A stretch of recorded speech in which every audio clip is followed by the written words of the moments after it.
मीरपुर ख़ास जे railway colony में 3 ॾींहं पुरस्कार नमूने नारी जो लाश मिलण वारे वाक़े में अहम इंकशाफ थिया आहिनि। नारी जूं सहेलियूं कयल ऑडियो मैसेज ज़ाहिर थी विया आहिनि। ऑडियो मैसेज में नेहा पंहिंजे भाउ ऐं पीउ पारां खेसि क़त्ल करण बाबति ख़दशा ज़ाहिर कया आहिनि। ऑडियो मैसेज में नारी पंहिंजी सहेलीअ खे कराची वठी हलण लाइ मिंथू बि करे थी। 3 ॾींहं अॻु पेश आयल वाक़ियो पुरस्कार हुअण बावजूदि पुलिस का बि कार्रवाई न कई हुई।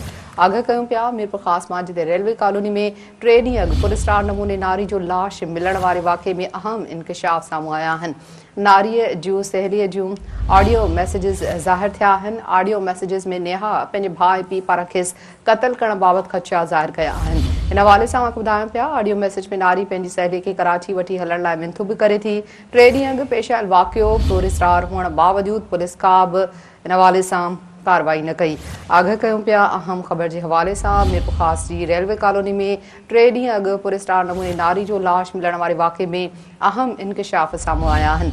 इन हवाले सां ॿुधायूं पिया नारीअ जे सहेलीअ जूं ऑडियो जेके मैसेजिस आहिनि उहे ज़ाहिर थिया आहिनि। ऑडियो मैसेज में नेहा पंहिंजे भाउ पीउ पारां खेसि क़त्ल करण बाबति ख़दशा ज़ाहिर कया आहिनि। ऑडियो मैसेज में नारी पंहिंजी सहेलीअ खे कराची वठी हलण लाइ बि मिंथू करे पई। 3 ॾींहं अॻु पेश आयल वाक़ियो पुरस्कार हुअण बावजूदि पुलिस का बि कार्रवाई न कई।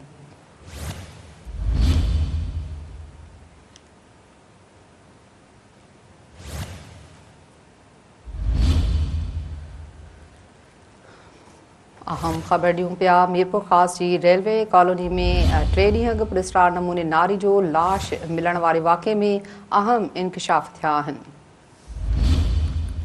नारी जे सहेलीअ जूं ऑडियो जेके मैसेज आहिनि इन हवाले सां उहे ज़ाहिर थिया आहिनि। ऑडियो मैसेज में नेहा पंहिंजे भाउ ऐं पीउ पारां खेसि क़त्ल करण बाबति ख़दशा ज़ाहिर कया आहिनि।